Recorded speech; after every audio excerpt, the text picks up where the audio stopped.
Beda, que tem um título de venerável, São Beda o Venerável. Ele nasceu na Inglaterra, ali pelo fim do século VII, e morreu no século VIII. Desde de novo, então, com 7 anos mais ou menos, ele foi entregue para ser educado pelo abade do mosteiro beneditino, que tinha o nome de São Bento, esse abade. E ali ele cresceu nesse mosteiro na Inglaterra e começou a se dedicar aos estudos, né? As artes e as letras, e principalmente a Sagrada Escritura. Ele foi especialista na Sagrada Escritura. E aí se destacou de forma que, chegando aos 30 anos, o abade manda ele ser ordenado sacerdote. E ele começa a aprofundar mais os estudos na Sagrada Escritura, e aí estuda até grego e hebraico, para saber mais profundamente sobre a Escritura. Mas, interessante, apesar de estudar grego e hebraico, ele sempre se baseou nos padres da igreja, nos santos doutores anteriores, que tinham por base o latim, né? A Vulgata. Então, para a gente aí não confundir as coisas, né? Dar ênfase muito ao hebraico e o grego, como aí o protestantismo dá, né? Essa igreja aí, nova protestante, tudo não tem base na tradição. Então, o que está ensinando aqui a vida de São Beda? Que apesar de estudar, ser especialista na escritura, estudar o grego e hebraico, ele sempre tinha por base a Vulgata. E tanto é que ele era como que um repetidor dos santos doutores, né? Dos padres da igreja. Já aí vem um ensinamento para nós. Então se destaca aí a vida dele de estudo e oração. Ele era contra o ócio, né? De forma que estudava, rezava, estudava e assim ia. Ficou muito famoso por ser um grande observador da lei de São Bento. Era o mais observante dos monges e o mais feliz dos monges, é a frase que se atribui a ele.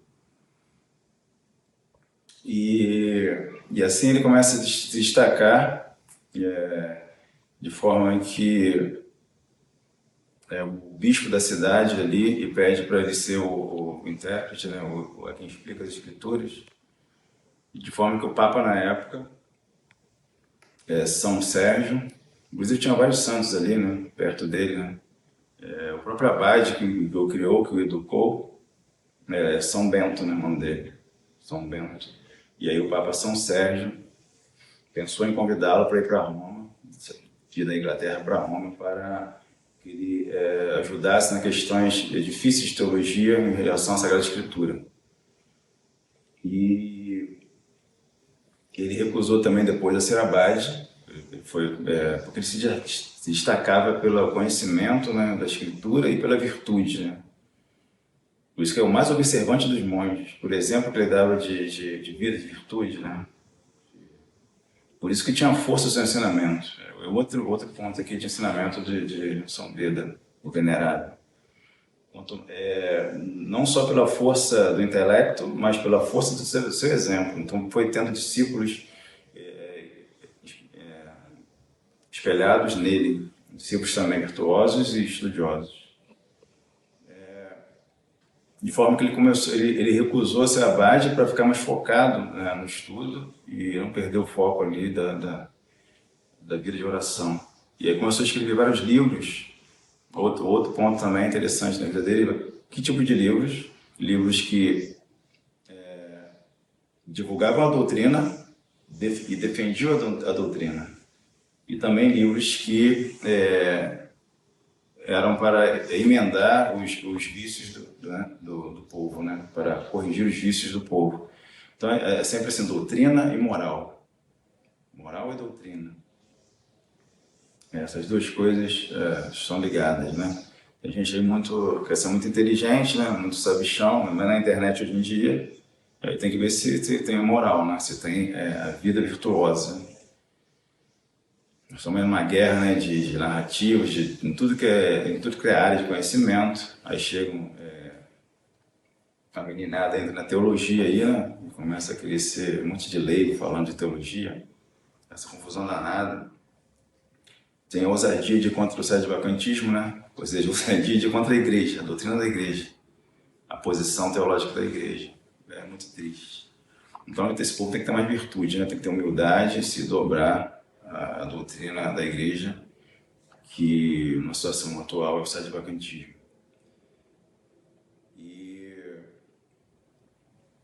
Então, assim, virtude, né? Moral e doutrina. A ponto de brilhar pelos seus escritos. E aí, outro santo, né? O terceiro santo que estou citando aqui, São Bonifácio, diz que ele é a porta da igreja. Depois de Lanfranco, um famoso da época, diz que ele é o doutor da Inglaterra. Depois houve um concílio também naquela época, Aquisgrã, que bota o título dele Doutor Admirável. E aí ele é tão admirável que os escritos dele, tudo com base, né, nos antigos também, essa dedicação dele, eram lidos na igreja. Só que quando a gente lê um texto na igreja, a gente fala, né, texto de São fulano de tal, né? Só que ele era vivo, não podia, ele não era declarado santo ainda. Só que então tinha que ter um título, né? Aí colocaram o venerável. Texto do venerável Beda. Então aí esse título venerável, que ficou para ele na vida e na morte até hoje, hoje nós estamos celebrando São Beda o Venerável. Interessante, né? A igreja não sabia que ele tinha muito virtuoso, um santo homem, mas não podia chamá-lo de santo.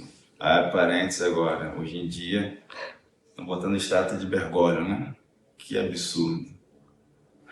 Se ele fosse santo, a igreja não poderia, né, chamá-lo de santo e nem muito menos fazer uma estátua. Mas está vendo aí que esse homem não é santo, né? Pelo contrário, é um herege. E aí essa igreja falsa, você vê a falsidade dessa igreja. Só falta ter ousadia chamando de santo, né? Fez a estátua primeiro para disfarçar, para não ser tão ousada, mas a estátua já diz tudo, né? Eles consideram Bergoglio um santo. Que bizarrice, que loucura. Aí a gente vê a vida dos santos, né? A vida de São Beda hoje, o homem é virtuoso, o homem é admirável, venerável, todo mundo considerava, até o Papa ia chamá-lo, convidá-lo e tal. Os santos da época, né?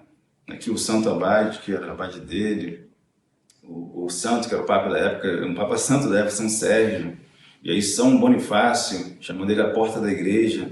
E mesmo assim, quando li o texto dele, esses santos não ousavam chamá-lo de santo. Hoje em dia, um herege, levando as pessoas para o inferno, fazem uma estátua dele como se dissesse, olha, ele é santo, hein? Ele é santo. É o fim do mundo. E aí temos que aprender com São Beda, né? Essa humildade e dessa forma. Então ele começa então a se destacar, o nome dele começa a brilhar, mas ele mantém a humildade. E chega um momento que ele sente a doença, né? Como a maioria dos santos aí, que não são mártires, sabe que vai morrer. E aí ele começa, ele ficou 50 dias sofrendo uma doença, mesmo assim ele não para de trabalhar. Esses 50 dias ele defiando pela idade, né? E pela dedicação ao trabalho. Ele não deixa de traduzir, nesse momento ele traduz o Evangelho de São João para o inglês, para o povo da sua terra, e também continua rezando e fazendo seus trabalhos. Quando ele percebe que vai morrer, na manhã da Ascensão do Senhor, que nós celebramos ontem, né? Ele pede os últimos sacramentos, abraça os irmãos, né? Coisa bonita também dos santos, né? O carinho pelos irmãos, família. Se prostra no chão com silício, penitência também, fazia, que é muito esquecido hoje em dia, né? E Bergoglio não fala em penitência, né? Pelo contrário. E aí ele morre dizendo glória ao Pai, e ao Filho, e ao Espírito Santo. Então, para nós é um exemplo, né? Sempre é um exemplo, os santos, né? São um exemplo. Morreu no ano de 735, no século VIII aí, né? E ele comenta esse evangelho de hoje, que nós acabamos de proclamar, e como foi dito, com base nos pais da igreja. Ele quase que repete o que Santo Agostinho falou sobre esse evangelho. Naquele tempo disse Jesus a seus discípulos: vós sois o sal da terra. Ora, se o sal perder a sua força, com que será ele salgado? Para nada mais serve, senão para ser lançado fora e colocado pelos homens. E aí ele fala, a terra é o gênero humano. São Beda fala. A terra é o gênero humano, o ser humano. E o sal é a sã doutrina, a doutrina da igreja, são os apóstolos. E assim como antigamente, quem conquistava uma terra, os vencedores, jogavam sal na terra para, como que, anular, né, sanar o mal que tinha na terra. Também a sã doutrina tem que ser lançada no coração do gênero humano para sanar, barrar o vício, né? Se o evangelho não for pregado, o vício anda solto, como nós estamos vivendo aí, né? Vício no mundo, mundo viciado, mundo perdido, pervertido, louco, e uma igreja falsa que não consegue. Essa igreja falsa em todo lugar, né? E não consegue barrar o vício. Como isso? Como? A igreja está pregando, tá aí, eles dizem na igreja visível. Vergonha é a igreja visível. Eu estou vendo como é estéril, como não consegue barrar os carnavais da vida, os roubos, as loucuras, os assassinos. Que evangelho está sendo pregado? Se está dizendo aqui o sal da terra é o poder do evangelho que barra, que cuida da terra, que é o ser humano, então barra o vício, né? E fomenta a virtude. Sim, eu estou vendo a igreja visível de vocês aí, a igreja estéril, onde só tem mato, né? Tem vício, os homens são como animais. É muito triste. E, como Santo Agostinho havia dito, São Beda reforça, ele diz, a luz do mundo, o sal da terra, a luz do mundo, o sal vai perder o sabor se nós nos calarmos com medo da perseguição. Aí, isso nos toca, nós estamos sendo perseguidos, né? Aliás, só está sendo perseguido quem é a igreja verdadeira, ou seja, quem está na posição sedevacantista. Da onde que essa igreja nova está sendo perseguida? Está sendo saudada, aplaudida. É uma piada. Outro sinal que a igreja é falsa, que essa igreja é falsa. Estéril e nessa paz falsa, sem perseguição. Enquanto a igreja de Cristo sempre ela fomenta frutos, né? Então, eles vão ter que aturar, né, o crescimento do sedevacantismo, porque é o crescimento da doutrina da igreja. Vão ter que aguentar, vão ter que ser humilhados, né? Porque é isso que a igreja fala, os hereges têm que ser humilhados. Diz aonde? Diz na própria ladainha de Todos os Santos. Que sejam humilhados os hereges, né? Esses hereges aí que pregam RR, reconhecer o Papa e resistir. Até uma criança vê que isso é absurdo, né? E todas essas loucuras aí vão ser humilhados por Deus, né? Por nosso Jesus Cristo, Nossa Senhora. E é assim. Então, nós seremos sal da terra e luz do mundo se não sucumbirmos diante da perseguição. É isso que ensina Santo Agostinho, São Beda e a igreja. Então, nós que somos igreja temos que enfrentar a perseguição para que as pessoas ouçam a verdade. Né? Naquele ponto aqui, no caso, a sede está vacante. A gente não pode se calar. Com toda a perseguição. Se a gente se calar, a gente vai ser pisado pelos homens, pelos hereges. E assim a gente vai fazer, né? E assim Deus vai agir e chegaremos à verdade e seremos veneráveis. Os anjos do céu nos considerarão